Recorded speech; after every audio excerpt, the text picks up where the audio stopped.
Sadhu, sadhu, sadhu. Namo tassa bhagavato arahato samma sambuddhassa. Namo tassa bhagavato arahato samma sambuddhassa.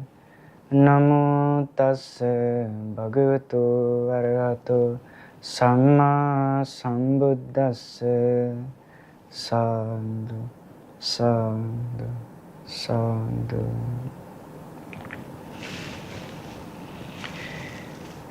In Buddhism, just like a lot of religions and philosophies, there's a word called faith. But when it comes to normal people or us hearing the word faith, our mind automatically turns off from it. Because when we hear the word faith, we have to assume something like blind belief. But the faith that's described in Buddhism isn't something that's blind. The word for faith is Shraddha. Shraddha, although the commonly used phrase is faith as a translation, there are Pali renderings which actually describe it as unshakable confidence. By unshakable confidence, the Buddha is asking for the disciple or the layperson or the monk to see unshakable confidence in the Buddha, the Dhamma and the Sangha. But this faith isn't developed without cause. It's produced through cause and effect. To have unshakable confidence in the Dhamma, you have to see the qualities of the Dhamma. And to see the qualities of the Dhamma, you have to have four things. The first thing you have to have is the noble association of good friends. Through good friends, you get to hear about the Dhamma.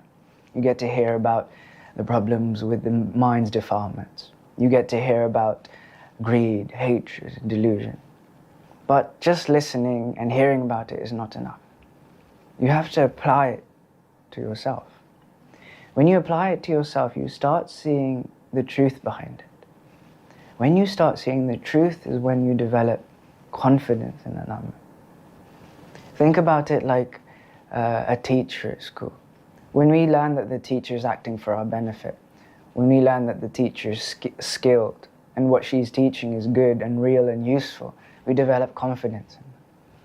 In the same way, to develop confidence, Shraddha or faith or whatever you want to call it, to develop this quality, you have to see the quality of the Buddha, the Dhamma and the Sangha. Faith isn't something that we can just lay aside and work with the other more intriguing factors like wisdom, energy, samadhi, meditation. Faith is required. The Buddha explains, for someone who has faith, he develops energy. For someone who develops energy to get rid of the unwholesome, he develops mindfulness. When someone develops mindfulness, he develops concentration, samadhi. And when he develops samadhi, he sees reality. He develops wisdom. He says this process is like the rain, in the sense that when it's raining at the very tips of mountains, slowly the little streams fill up. As the streams fill up, the small water pools fill up. As the small water pools fill up, the bigger rivers start filling up. As the bigger rivers start filling up, the oceans start filling up. In the same way, when someone's confidence starts developing, someone's energy also starts filling up. When their energy starts filling up, their mindfulness fills up. When their mindfulness fills up, their concentration fills up. When concentration fills up, wisdom fills up. So faith isn't something that you can avoid just because we don't like the sound of it. But there's a specific method of developing faith. Recently, I got to witness a very beautiful element of the Dhamma.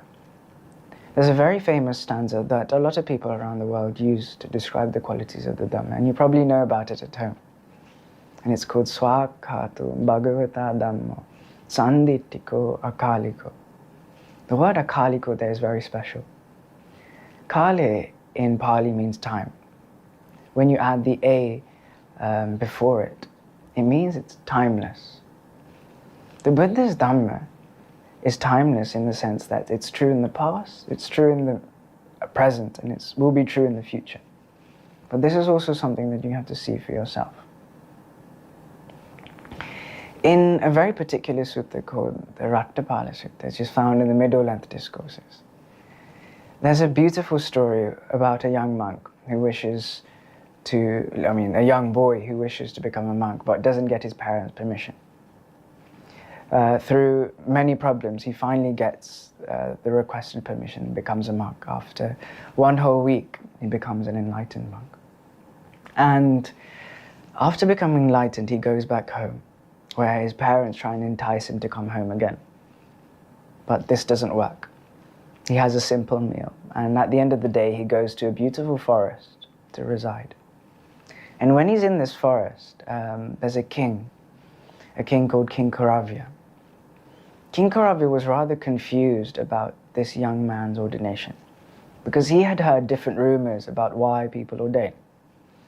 These kind of rumors we still get to hear today. People think monks become monks because they don't have wealth, or because they're old, or because they don't have family, or they don't have anything else to do in their lives. The king was under the same impression.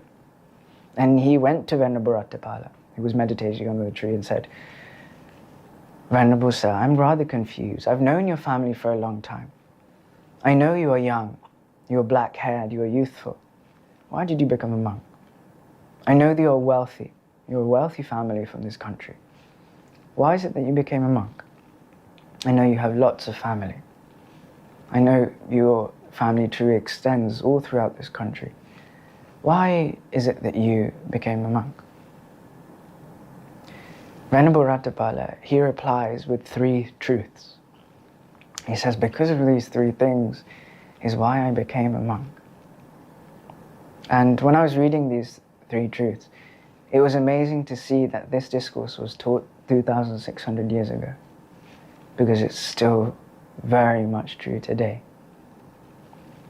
The first truth was, Rattapala said that life is swept along. The king didn't understand this truth initially, so he asked, what does it mean? Venerable Rattapala explains it to him in the sense that we grow old. He says to the king, back in the day, you were youthful. You were a warrior in battle. You carried a spear, you carried a sword. But is that the same case now, that he asked? But the king said, no. Now I can barely walk. When I think about putting my foot in one place, it lands somewhere else. Old age has taken over. In the same way, life is swept along. Because life is swept along is one of the reasons I became a monk. The second truth that Venerable Rattapala talks about is the fact that this world has no protector. Life has no protector. The king was also confused about this as well.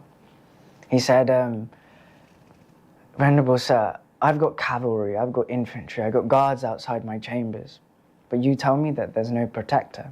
What do you mean? Venerable Rattapala said, Your Majesty, do you have any sort of chronic illness? The king said, I have a wind ailment in my stomach that gives me pain. Venerable Rattapala asks, when you have this chronic illness and it's giving you pain, are you able to spread this pain? Are you able to share it and split it up so less of it affects you by sharing it with your cavalry, with your infantry, with your family, or even the guards outside your chambers? Or do you alone have to experience this suffering? The king said, when this ailment comes, I have to experience it alone. I get no help whatsoever. Venerable Rattapala said, when suffering arrives, when old age, sickness, death, loss comes, the pain from it is experienced alone. You cannot share it with other people. Seeing this, I became a monk. The third truth was what hit me the most, because at the moment we see a lot of things happening around the world. And a lot of it could be because of power. Could it be because of desire? It could be because people want more. Venerable Rattapala tells this king, the third reason I became a monk is because This desire never ends. The king still didn't understand what this meant, and he asked, "What do you mean?" Venerable Rattapala said, "Your Majesty, imagine a messenger from the northern part of your kingdom were to come and give you a message saying that the country to the north of yours is weak in its armies, but it's fertile in land. There's lots of obedient people. When you receive this message, what would you do?" The king said he would gather his cavalry and army and go invade that country and capture it for his own kingdom. Venerable Rattapala asked, "Well, what about after capturing this kingdom? If someone were to come to the east and say the same message, what would you do?" He said, "I would capture that kingdom too." "And the south and the west?" the Venerable Rattapala asked. The king said, "I would capture those too." In the same way, it's never enough, the Venerable Rattapala said. Desire never comes to an end, just like a king wishes to capture more and more because of its mind's desires. This mind is never satisfied by fulfilling desires. Because of this third truth, I became a monk. By seeing these truths for yourself is where you can develop faith, is where you can develop unshakable confidence. But you have to see the quality for yourself. It's not simply enough listening to a discourse. It's not simply enough going to a reputable, respectable monk and gaining pieces of advice. Your heart, your mind only starts believing once you see it for yourself. And that's what the Buddha invites us to do. As I stated before, one of the main qualities of the Dhamma is stated in the famous stanzas, Svakato Bhagavata Dhammo, Sanditiko Akaliko. After Akaliko, there's another word called Ehi Passiko. Ehi means to come, Passiko means to see. The Buddha warmly invites anyone to come and see in this Dhamma, to come and test this Dhamma, to see if it's true or not. So one of the qualities of the Dhamma itself is to come and experience it, to see truth. So the Buddha never ever asks for blind faith. Today's discourse is a very special discourse that we find in the Buddha's dispensation. And it's found in the numerical discourses of the Buddha.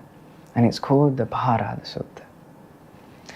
This Pahārāda Sutta explains the qualities of the Dhamma using a beautiful semantic field of similes, all to do with the ocean. The Pahārāda Sutta is named the Pahārāda Sutta because it's named after a person called Paherada, who lives in the oceans.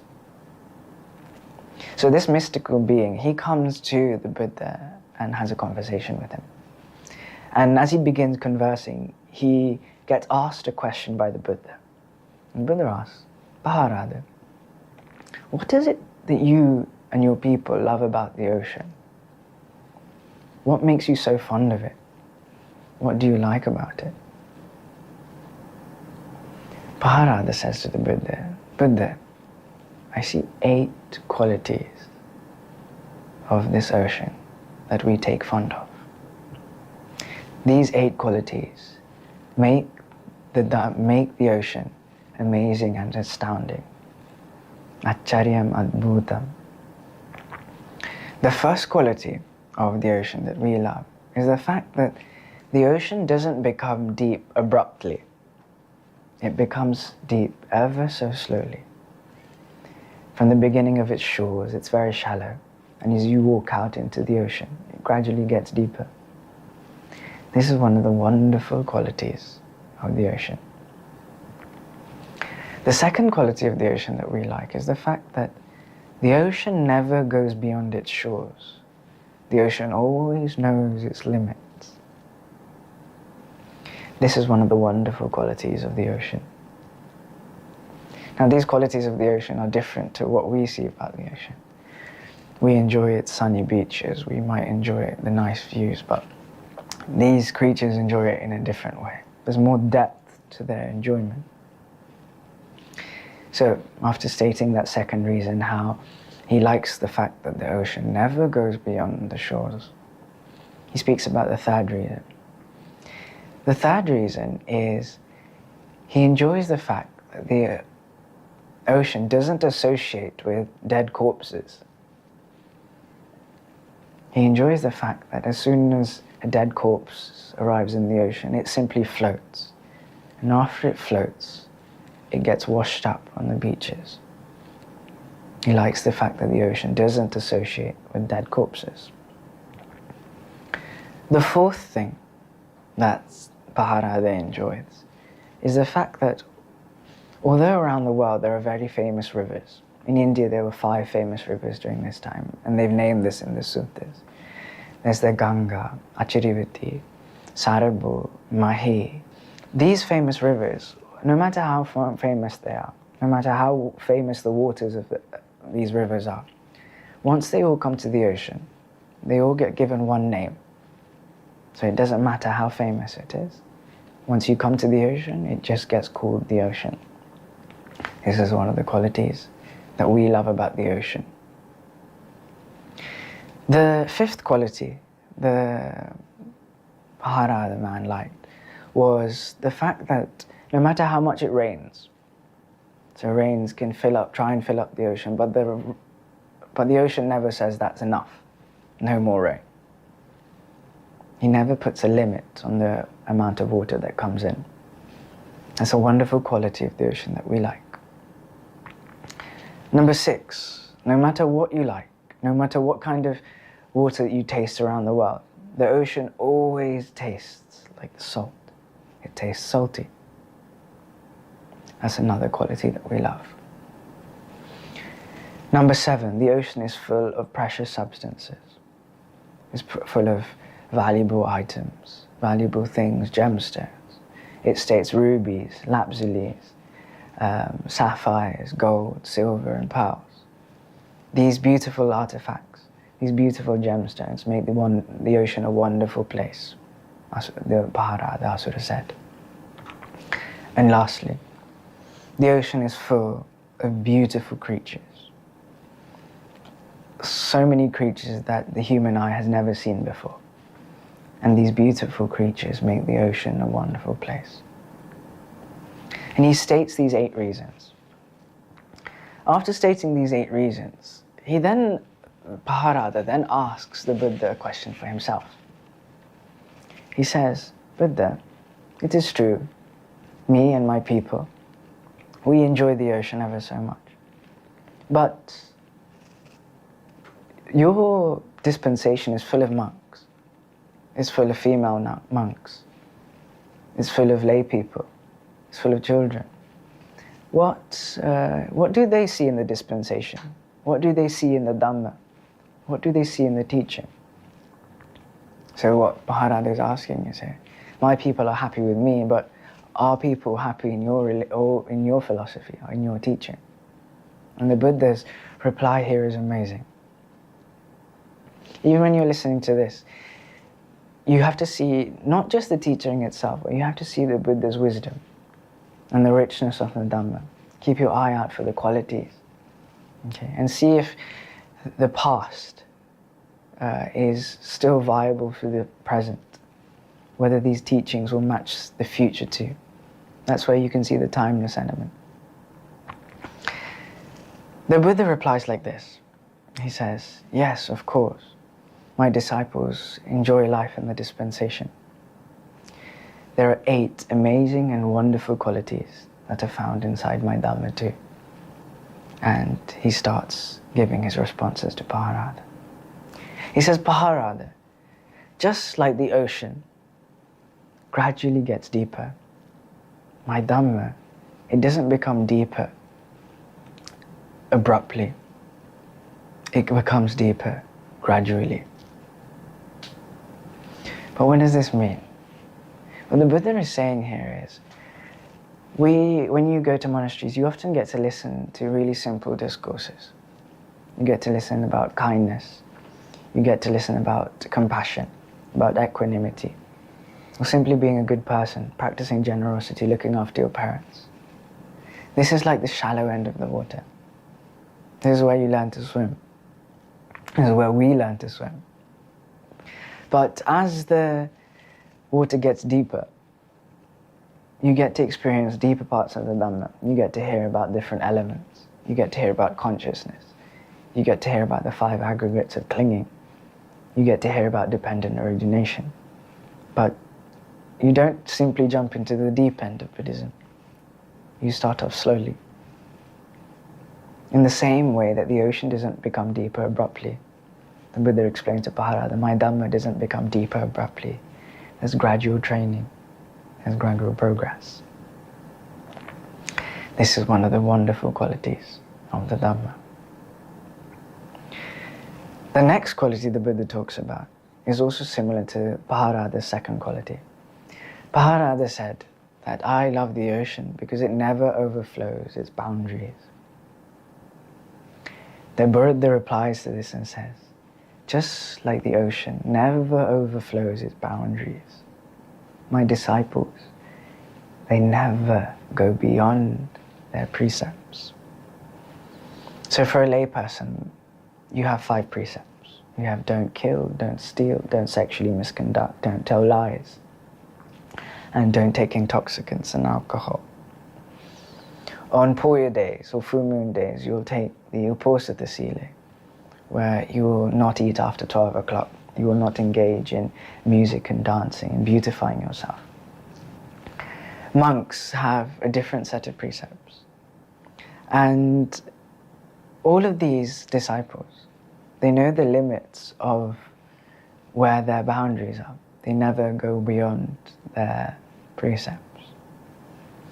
In the Vinaya, there's a very beautiful story. If you've ever associated with monks, you'll know that monks aren't allowed to store food. So we can't keep food for the next day's meal. And even if in a common place inside the monastery there is some food kept, we can't just go up in the morning and eat some food. A layperson has to give it to our hands, has to offer it. So one day there was this monk that was living in the forest, and he went on alms round, but he hadn't received any food, and 2 or 3 days had passed where he hadn't eaten. And he was doing a particular meditation practice under a mango tree. And when he was under this mango tree, starving, one of the mangoes from the tree fell down right next to him.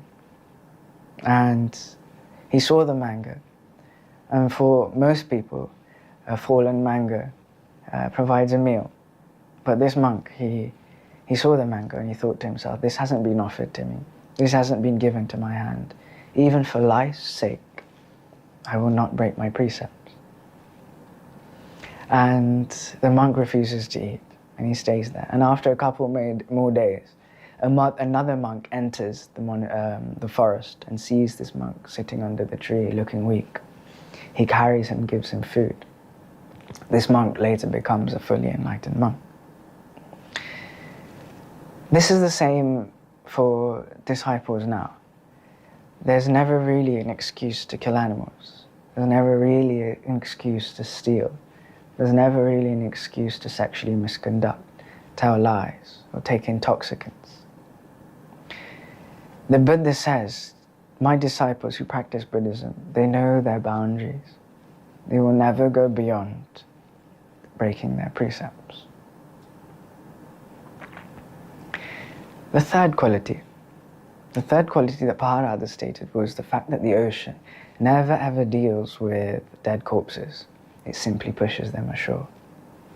The Buddha says, just like the great ocean doesn't associate with dead corpses, the great Sangha, so the Sangha is the community of monks, they don't associate with unvirtuous people. By unvirtuous, I mean people who break precepts. There's a beautiful moment in the Vinaya when, so every 2 weeks, high-ordained monks, they sit together in a very special place called the Simava. And in this Simava, they chant their 200 precepts. And in order to be able to sit there, you have to purify your conduct before entering the building. When I mean purifying your conduct, we go to another monk and if we've accidentally done something wrong or broken a little precept, we will go and amend it by telling the mistake to someone else, telling the mistake to another monk. And this is the process of purifying yourself before chanting. And the rule is, if there is ever a person that hasn't purified themselves, the chanting will not take place. And during the Buddha's time, a group of monks, including the Buddha and the very famous Sariputta and Mangala, they were also partaking in the chanting. And this chanting happens every 2 weeks, in between quarter full moon days. So all the monks are sitting inside this sima, and the Buddha refuses to begin. They wait there for hours and hours and hours, and out of respect for the Buddha, all the monks stay silent. They don't say a word.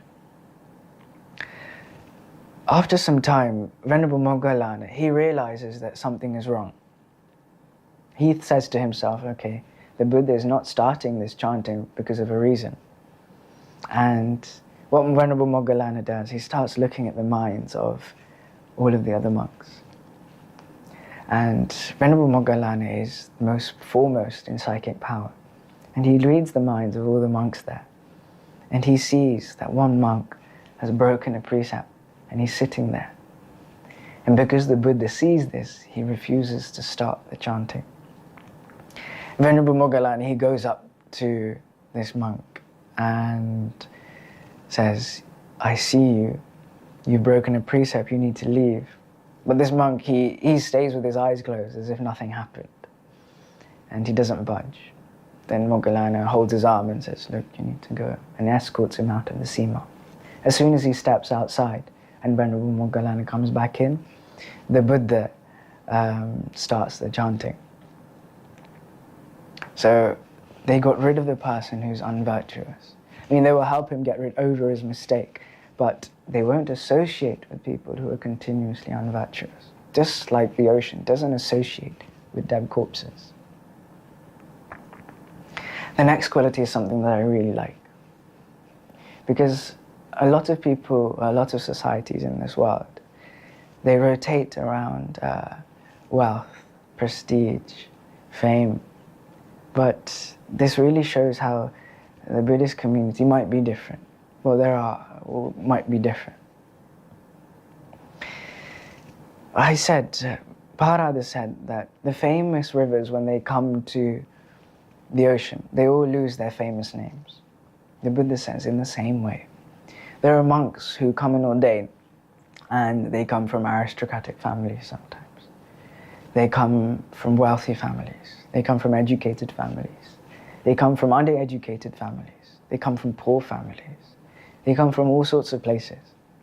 But once they enter the community of monks, they simply get called the Sangha. It doesn't matter where you came from, what you did. It's not relevant once you become a monk. We're only here for one purpose. It's to attain enlightenment. This applies not just to monks, but it applies all throughout our community in Buddhism. So when you at home come to a monastery and speak to a monk will never treat you differently because you do a better job, or because you're wealthier, or you come from a better family. They treat everyone the same, because everyone is here for one reason, and it's to make an end to existential suffering. So just like all the big rivers lose their names and get called simply the ocean, no matter how big they were. When someone or community joins Buddhism, it doesn't matter. It's not relevant where they came from, who they were before. They're simply a person who's trying to develop good qualities once they come into the Buddhist community. Number 5.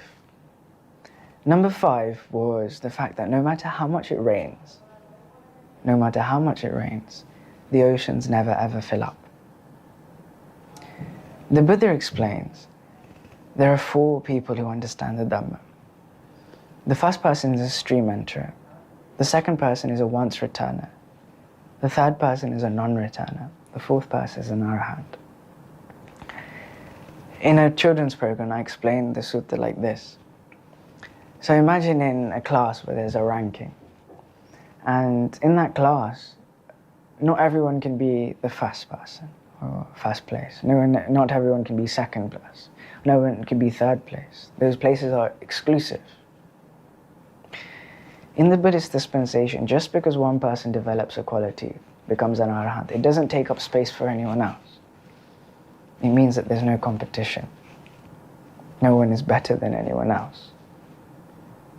Just like the oceans never fill up and take places, or take one raindrop doesn't take the space of another raindrop. People who become disciples, they don't harm each other when they come inside the dispensation. They help, assist, they support, but they never take up space to build a quality. This is the fifth quality. The sixth quality of the ocean that Paherada really enjoyed was the fact that no matter where you go in the ocean, the water always tastes salty. In the Buddha's dispensation, there are 18,000 discourses. The Buddha explains, no matter what sutta you read, no matter what teaching you come across, the taste, just like the taste of the ocean is salty, no matter where you taste the Dhamma, the taste is of liberation. The word liberation, I think, is better translated into freedom, but although the official translation is liberation. No matter where you look at the Dhamma, what it's teaching you is a way to extinguish suffering.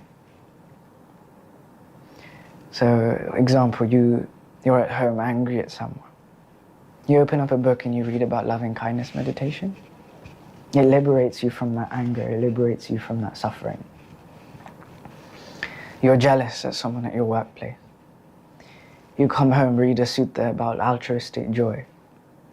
That altruism, it liberates you from the suffering of jealousy.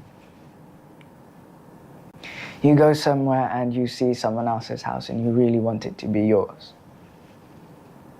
You feel greedy towards it. You come home, read about meditation and repulsiveness, and that liberates you from the suffering of having greed. No matter where you look inside Buddhism, no matter what teaching you come across, it's always pointing at liberation. It always frees you from suffering. That's what all the points of the Dhamma are working towards.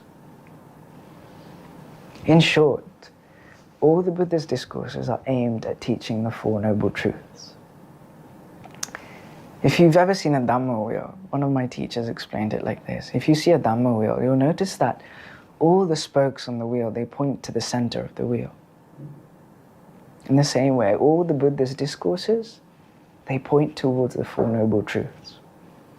They point towards the noble truth of suffering, the noble truth of the cause of suffering, the noble truth of the cessation of suffering, and the noble truth of the path to the end of suffering.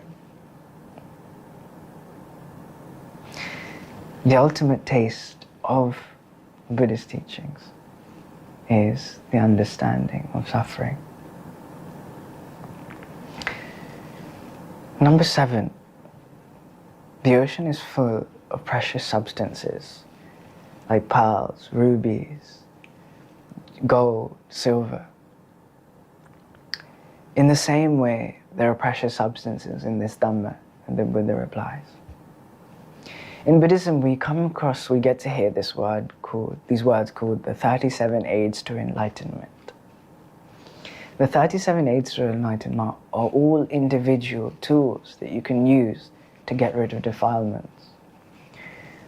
Defilements of the mind are things like greed, hatred, delusion, avarice, insolence, envy. These things that all defile the mind. And when you're reading the Dhamma, what you're reading are different tools on how to get rid of these things. And these tools are valuable. The 37 aids to enlightenment are broken down like this. There's the 4 factors of mindfulness. There's the 4 psychic powers. There's the 4 energetic strivings. There's the 5 powers. There's the 5 faculties. There's the 7 factors of enlightenment. And there's the Noble Eightfold Path. You add those things up, those are the 37 aids to enlightenment. I won't explain all of them one by one. But these 37 aids to enlightenment are the precious substances that the Buddha is talking about. And lastly, Paherada says that the ocean is full of beautiful animals and creatures. And the Buddha says this dispensation is also full of beautiful creatures and animals. He says the beautiful creatures in my dispensation are the stream enterer, the once returner, the non-returner, and the arahant. So really shortly, these are the 4 stages of enlightenment. So these are the mark stones. These are the stones that you find along the path that show you've accomplished something. So the first person, the stream enterer, he's a person who sees the truth, but he still has some defilements. But he sees dependent origination. He sees cause and effect. Because of that, his lifetimes are limited. He will attain full enlightenment within 7 lifetimes. And he's free from the hell worlds, the animal worlds, and the ghost worlds.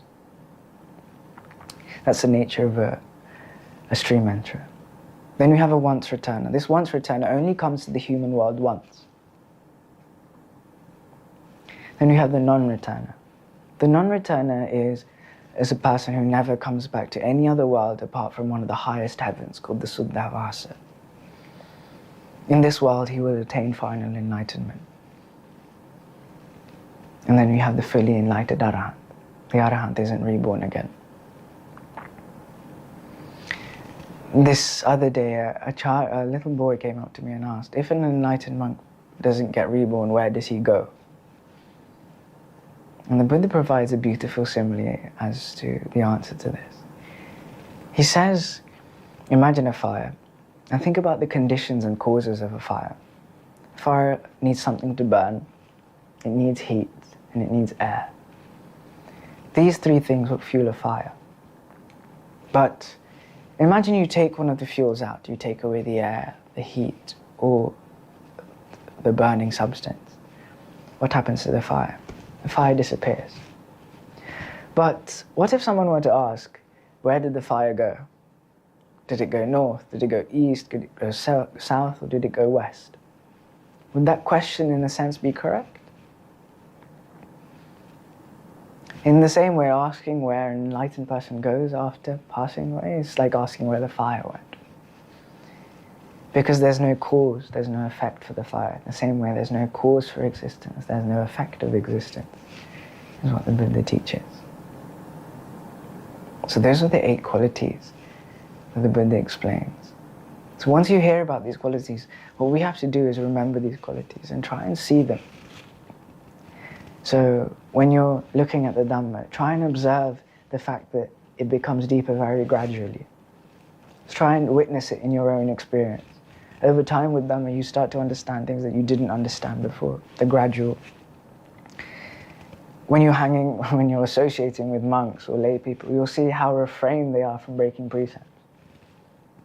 See how they never go beyond the boundaries. When you come to the monastery, try and see the fact that no matter who comes from where, how old they are, what kind of backgrounds or jobs that they do, they never get treated differently inside Buddhism. Have a look when you're reading different suttas, you'll see the taste of liberation and freedom everywhere. Look at the precious substances and assess for yourself whether you think they're precious or not. And as you make these assessments using the Dhamma, you start to develop confidence. And that confidence is what develops things like energy, mindfulness, concentration, and wisdom. So I hope this discourse today, you'll be able to see these wonderful qualities of the Dhamma. And through seeing the qualities of the Dhamma, for you may also be able to develop the eye of the Dhamma and be able to understand the 4 Noble Truths in the Gautama Buddha's dispensation. Sadhu, sadhu. We'd like to share all of the merits of this discourse with all the heavenly deities. May all the heavenly deities increase in lifespan, in welfare and happiness, and may they be able to attain the 4 Noble Truths in the Gautama Buddha's dispensation. Sadhu, sadhu, sadhu. May all of their relatives be free from sickness and be free from ill will. May they live happily, and may they all be able to understand the 4 Noble Truths in the Gautama Buddha's dispensation. Sadhu, sadhu, sadhu. Wish all of these people welfare, happiness, and to develop a good education, the association of noble friends. May all of them and their family be able to understand the Four Noble Truths in the Gautama Buddha's dispensation. Sadhu, sadhu, sadhu. May all of them increase longevity, good health, happiness, welfare, and may they also be able to understand the Four Noble Truths in the Gautama Buddha's dispensation. Sadhu, sadhu, sadhu.